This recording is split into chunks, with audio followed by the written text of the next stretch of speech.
I just have to take a second for that to sink in. We have the High King, and then we have Allah, which is actually a 5-part copy of the High King. Mm-hmm. And that's really something. That's really amazing. So then it goes on to explain that there was this angel who was called Azazel.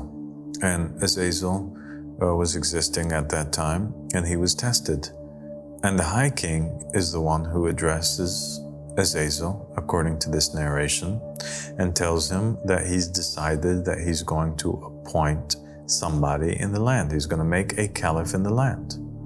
Just like the Quranic narrative. Just like the Quran said. And the High King tells Azazel to prostrate to Adam.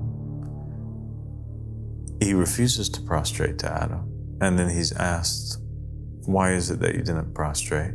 And so the group that it would concern, that are the high ones, that are exempt from this act of prostration, that Iblis was, forced to be a part of, or to be a part of this test, those high ones, or the Aleen that are referred to, are referring to Allah, which is Muhammad, Ali, Fatima, Al-Hassan, and Al-Hussein. The script also states that Iblis struggled with the concept of monotheism itself, and that when he said the words "Qul huwa Allahu ahad," right? These words were the words of Iblis. The implication in the narration is that God tells him to prostrate to Adam. He refuses to, and he says, say God is one, right? So he's trying to say, well, I'm not going to be a polytheist. This is not my God. I only prostrate to God.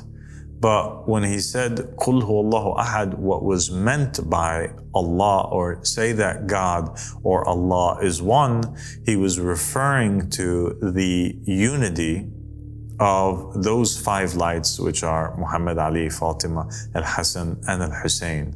But he himself, inside of himself, still had doubts concerning that, was not so convinced about that, but that the statement, Kullu Allahu Ahad, the word Allah, was a reference to those 5 lights that were initially one light, that was the creation of the being that was called the High King in the manuscript al-Kitab.